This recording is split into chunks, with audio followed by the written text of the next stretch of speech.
Halo, assalamualaikum warahmatullahi wabarakatuh. Jumpa kembali dengan Banyuwangi Official. Dan malam hari ini kita mau nonton lagi video tentang kasus Vina Cirebon, teman-teman ya.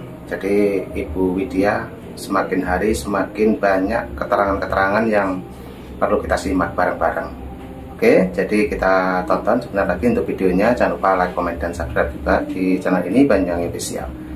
Oke, untuk videonya kita siapkan dulu. Nah, sudah siap, mari kita tonton, ambil positifnya juga. Nanti apabila punya saran dan kritik, tulis di kolom komentar saya. Oke, lanjut kita tonton dulu videonya. Ini ada satu akun nih yang lagi kita pantau, soalnya udah nyebut nama ya, terus ngarang cerita, ngarang dongeng. Pengacara kita juga udah pantau terus nih orang ini, ibu-ibu yang gak jelas. Makin dia menelisik konten saya, makin panik. Ini seorang mantu. Mantu, dengar ya tuh. Bebek bertelur, kok kambing yang sibuk.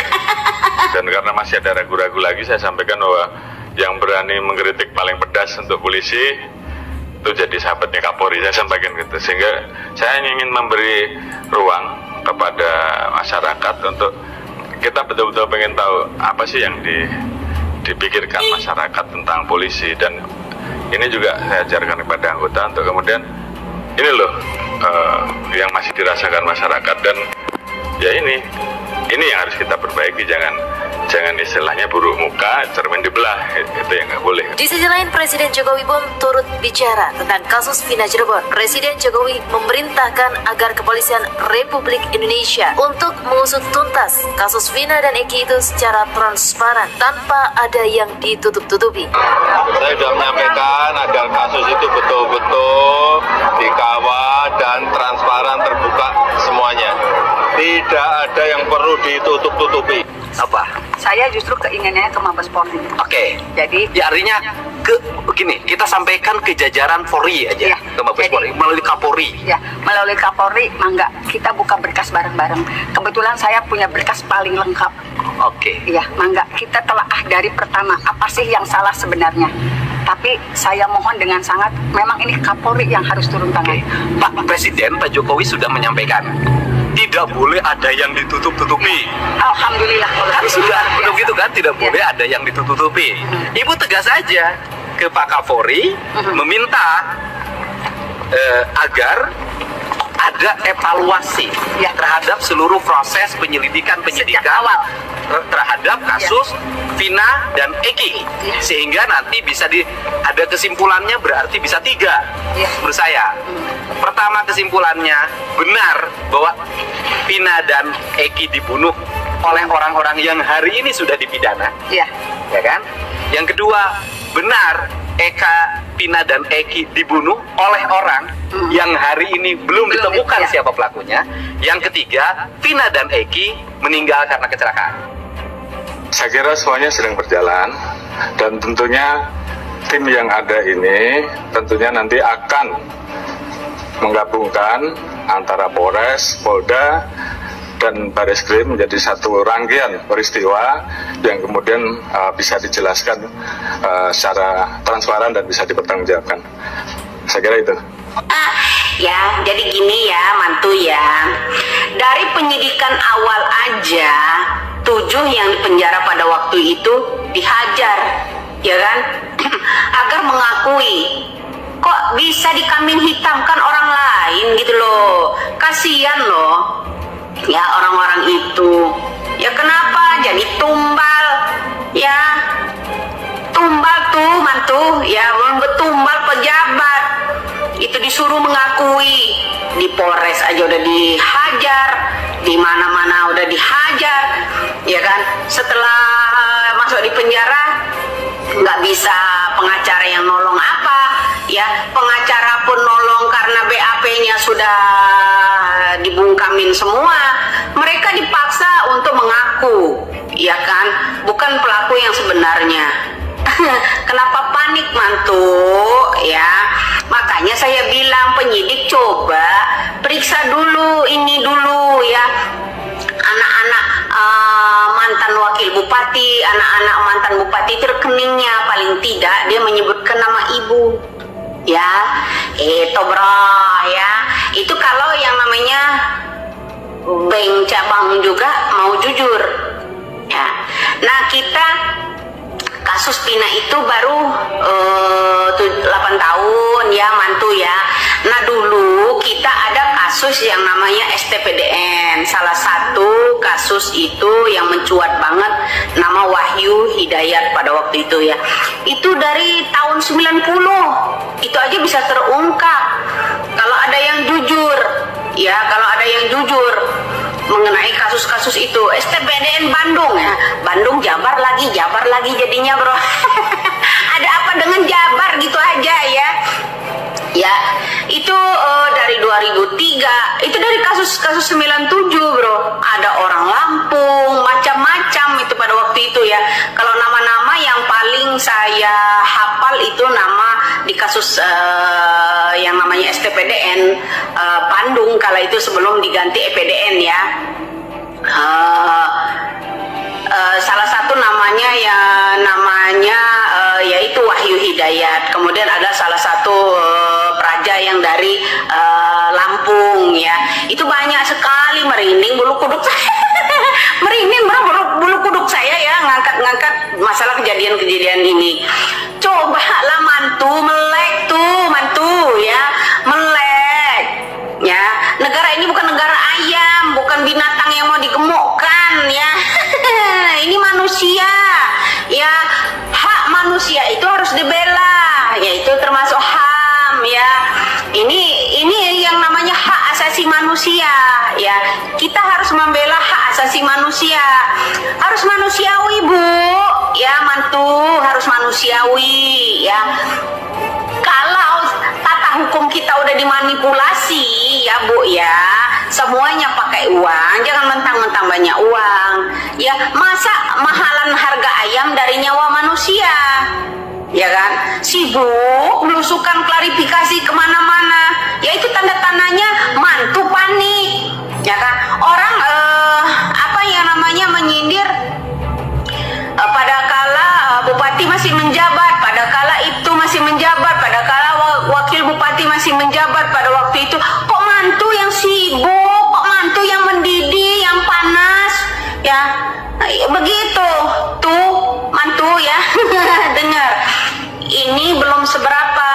Kasus Pina ini baru 8 tahun, sedangkan kasus STPDN pada waktu tahun 90-an itu, waktu itu terbongkar sampai 2013, 2003, 2011 itu berlarut-larut. Jadi keungkap semua, tulang belulang mereka aja ditemukan bu ya.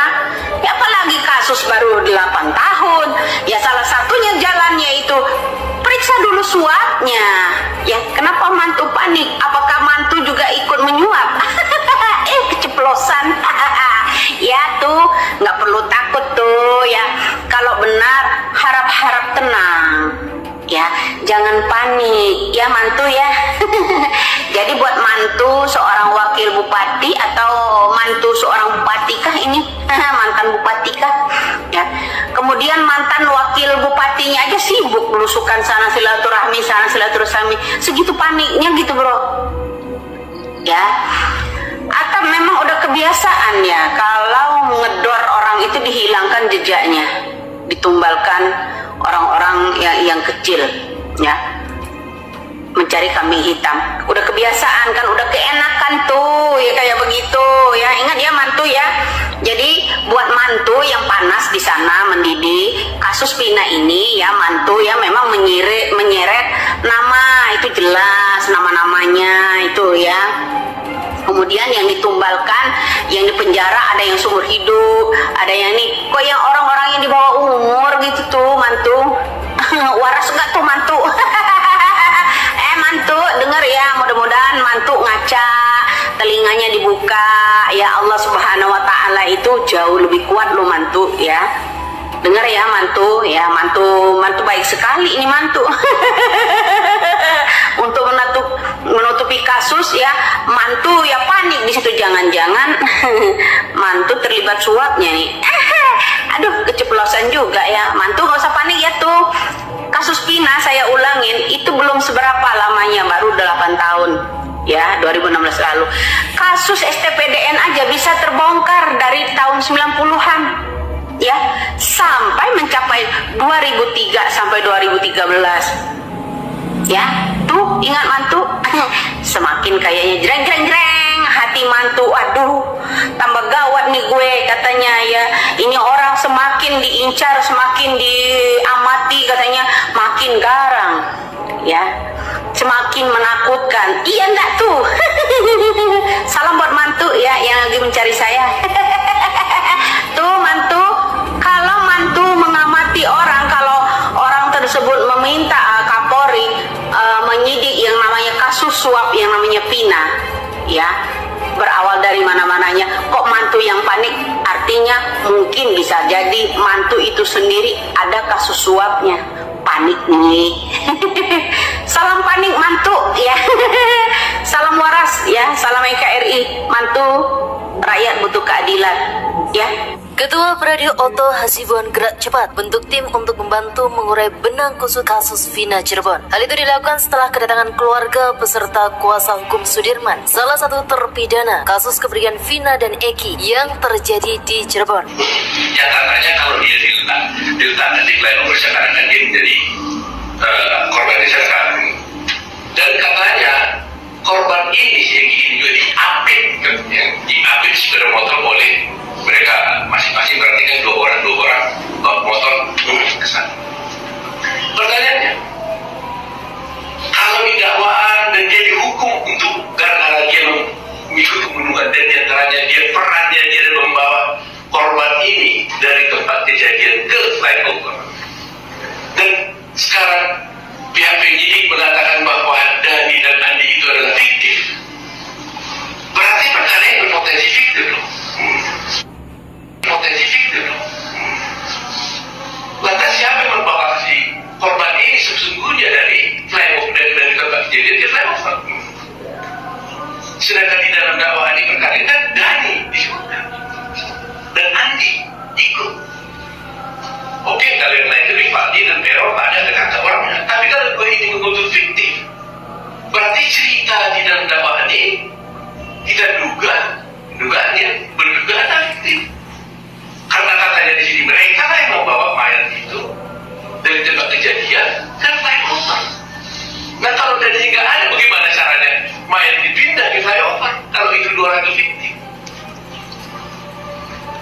Terus terang aja masih banyak sebenarnya saya lihat, tapi ini yang menjadi perhatian saya dengan semacam tadi ini.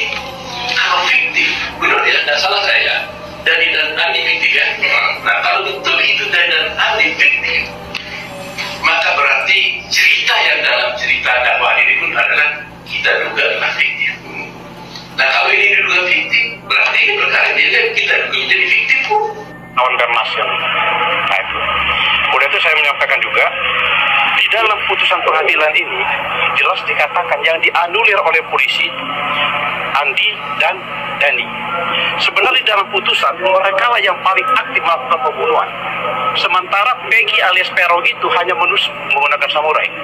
Penyebab kematian setelah saya baca di dalam berkas, penyebab kematian dari otopsi itu adalah kena benturan kepalanya ini, bukan karena tusukan. Itu. Apalagi ini bukan lagi yang Peggy yang dimaksud yang ditahan ini. Kenapa saya paham betul mas? Saya lama menjadi auditor militer mas. Saya paham betul. Saya menyidangkan tentara kan jauh lebih susah sebenarnya untuk membongkar ini. Tapi buktinya saya bisa membongkar. Makanya saya tertarik di sini mas untuk ikut menjadi pengacara ini sesuai dengan Sabta Marga. Sabta Marga ketiga, walaupun saya udah pensiun, Sabta Marga ketiga itu jelas bunyinya mas. Kami kesatria yang bertakwa pada Tuhan Maha Esa, yang membela kejujuran, kebenaran dan keadilan. Nah di sini saya lihat tidak ada kebenaran, tidak ada kejujuran, tidak ada keadilan. Makanya saya merasa terpanggil sebagai mantan TNI, saya merasa terpanggil untuk menjadi pengacaranya Peggy. Saya yakin bahwa naluri saya berbicara, melihat cerita ini, pelakunya bukan terpidana yang sekarang mendekam di dalam penjara, si 17 ya, bukan juga si Saka Tatal, bukan juga si Peggy. Udah, bebaskan mereka, cari yang sebenarnya. Mantan Kapolri 2008 hingga 2010 turun gunung dengan mendatangi Mabes Polri. Pada hari Kamis siang, tampak mantan Kapolri yang hadir, diantaranya Jenderal Purnawirawan Dai Bahtiar hingga Jenderal Purnawirawan Hendar Sudanuri. Menurut mereka, kasus yang mencoreng Polri berimbas pada menurunnya kepercayaan masyarakat terhadap institusi Polri. Para mantan Kapolri juga meminta Kapolri Jenderal Listio Sigit Prabowo untuk segera mengintegrasikan arahan Presiden Joko Widodo. Sementara mantan Kapolri Jenderal Purnawirawan Hendar Sudanuri meminta kepada masyarakat agar memberikan dukungan bagi Polri untuk memperbaiki diri. Mereka menyebut apa yang sedang dihadapi Polri saat ini cukup berat. Nah, oke, teman-teman, videonya sudah habis dan itulah tadi yang kita tonton untuk hari ini. Dan mungkin punya kritik silahkan tulis di kolom komentar saya. Oke, itulah tadi juga Ibu Widya mengungkapkan seperti yang kemarin ya. Oke teman-teman, jadi cukup itu dulu yang kita tonton. Nanti juga ada video lagi, jangan lupa like, comment, dan subscribe juga di channel ini Banyuwangi Official. Dan terima kasih semuanya yang sudah menonton. Sampai jumpa di video saya selanjutnya. Terima kasih. Assalamualaikum warahmatullahi wabarakatuh. Sampai jumpa.